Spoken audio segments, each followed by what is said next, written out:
We've now come to the time for the sermon for May 3rd. I'm having to keep petting Cabbage because whenever I get talking on my sermon or my scriptures, if I don't have a hand on him, he tries to talk along with me. And you might find it a little distracting. So don't worry too much about the swaying back and forth. Just keeping Cabbage quiet, and he gets some extra petting, which he loves. Punished for doing well. The letter of Peter has spoken to me over this quarantine, and a lot of our lessons coming up this month will be from Peter. Especially the line for this week's reading, "It is commendable if someone bears up under the pain of unjust suffering because they are conscious of God." It is no one's fault that this virus is tearing through the world, or at least nobody who's hearing my voice today. It would be nice if we had taken protective measures earlier, but we didn't. There's no one person responsible for this pandemic, except maybe the adversary, also known as Satan. Some people, of course, want or even need someone to blame for this tragedy. They need someone to blame for every tragedy. If there's somebody's fault, then they get to be angry at them. And being angry gives you energy as opposed to being depressed or just anxious, which can often leave you with nowhere to go with your energy.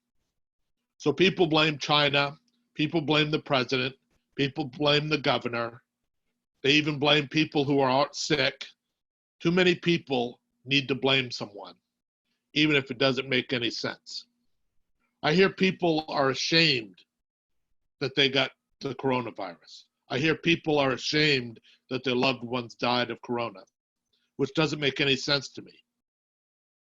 It's like in the old days with AIDS. We think we would have learned from those days that a disease is not a chooser of the moral people. A disease doesn't skip the saints and only attack the sinners. A disease is indiscriminate. The bugs go where the bugs want to go, and they do what the bugs do. We can't stop it. And it's not a moral failing to catch the disease, nor is it a moral victory to not get the disease. It doesn't matter. It's just the luck of the draw. There but for the grace of God go you or I.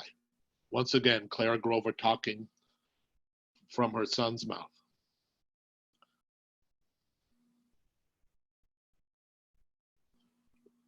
Shame should not be felt over getting this disease.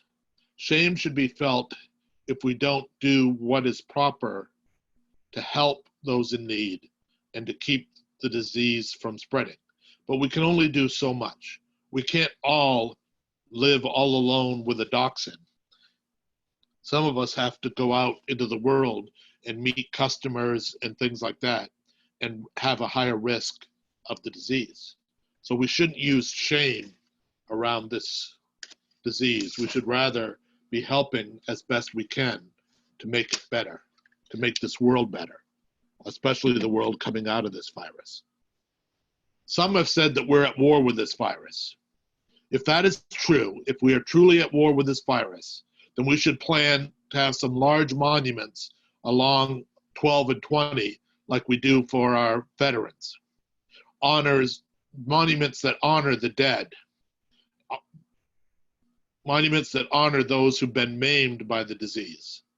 Not have shame over the people who died of COVID, but to put up a monument in honor of our honored dead. We cannot know what our body's reaction to this virus will be. They tell us if we're older, we're at the highest risk. If we have hypertension or diabetes, we're at higher risk. If we recently had surgery, we're at higher risk. But a lot of people are getting sick who seem to have no underlying condition. So we do not know how this disease will react in our body.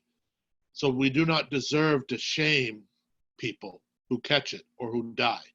The people who shame the sick are wrong.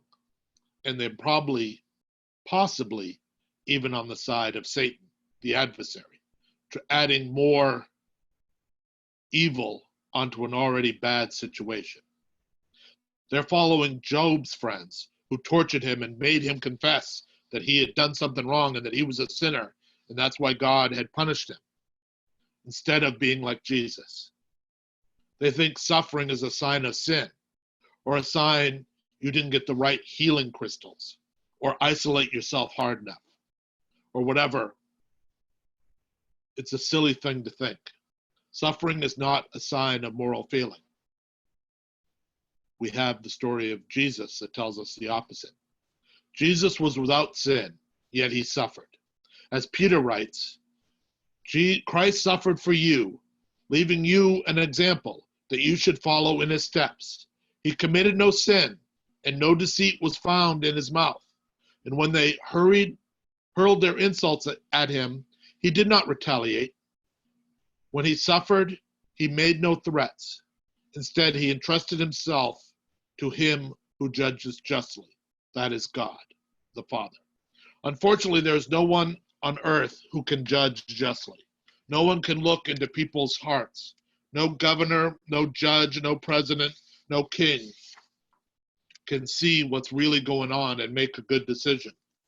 And this is what they're having to do.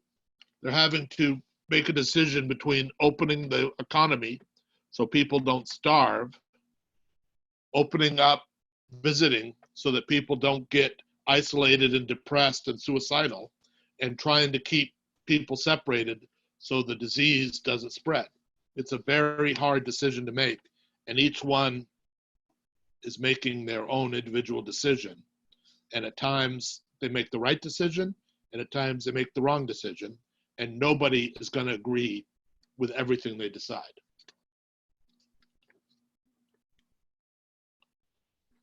I understand we're suffering in small and large ways. We are suffering to protect the vulnerable, and we do not deserve to suffer. We have done nothing wrong. This is not a punishment put on us because we've done wrong. It is a punishment as we try to do what is right, even at our own peril. I have been good in my conscious mind with doing this isolation. I've been learning music recording, I've been learning video recording, and it's been really fun when it isn't extremely frustrating. But other parts of my mind are no longer on board with this quarantine. My dreams are all about traveling. Are you having dreams like that? And I wake up sorry I'm back in my place, like, ugh. Because in some ways, my house, the warm and dry, and with a nice doggy, sometimes feels a little bit like a prison in my mind, not in reality. The only time I've woken up and felt happy to be in my trailer is that one time I dreamed about being back in Iraq in the wartime. And of course, anybody would prefer my place to being back in Iraq during the Gulf War. So the other thing that shows my mind isn't fully on board anymore is 4 hours after the governor extended the quarantine 2 more weeks, I had my first anxiety attack of 2020. Yay! Got that out of the way. I was pretending I was all right with 2 more weeks of isolation. And my anxiety needed to wake me up and have me have a little pity party. So I did. And I'm feeling better now, but I could take as much as I could. I felt like that cat hanging off the branch that says, hang in there. I was hanging in there till May 4th or 5th, but to hang on till May 18th, I needed to adjust my mind. And that meant having a little bit of anxiety. It's okay. Do what you need to do. What I loved about my reaction to the extension is it reminded me of this video. Have you guys seen this? Hey, so as some of you guys might know, I'm a music teacher, and I found that one of the best ways that I can process the whole transition to online learning and teaching is to write a song. So I wrote a song. I'd like to share that with you guys now. Here we go.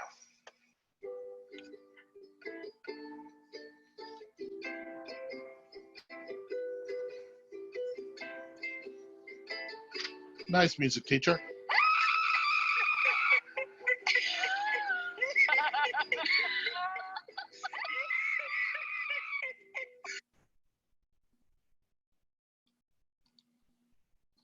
You know, she looked like a nice, sweet music teacher, like someone that would teach kindergartners Old MacDonald, and yet she's had enough.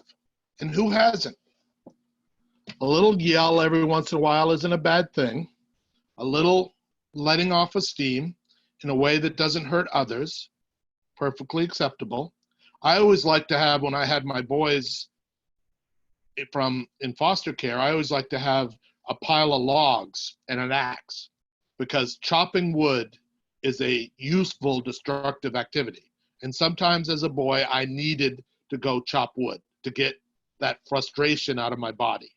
And chopping wood and destroying wood, and then later cooking with the wood, or standing around a summer evening with a nice fire to keep the bugs away, was a wonderful thing. And my destructive need to destroy that wood became useful. So I hope you can find something to help you during this time to keep productive, to take a rest, to have a breather, and maybe to have a nice ukulele yell. How are you doing? I hope you're doing well. If you're not doing well, please call. I'm here to talk. You know, some ways I think of the old primal scream therapy, which unfortunately has not been proven to be very effective. But they used to encourage people to just go outside and yell, "Ah!" Get it out. Doesn't seem like it really helps according to the literature, but it feels good sometimes. Or pounding. My mother used to like to pound dough. You guys do that? You're making the bread and you just pound the heck out of the dough. You know, something to get out of our bodies what needs to come out.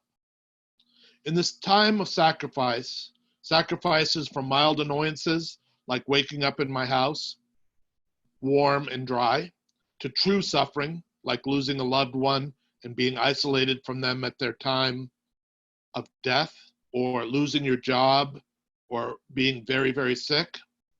May we look toward Jesus, Jesus who suffered and died for us. Peter says it best, for it is commendable if someone bears up under the pain of unjust suffering because they are conscious of God.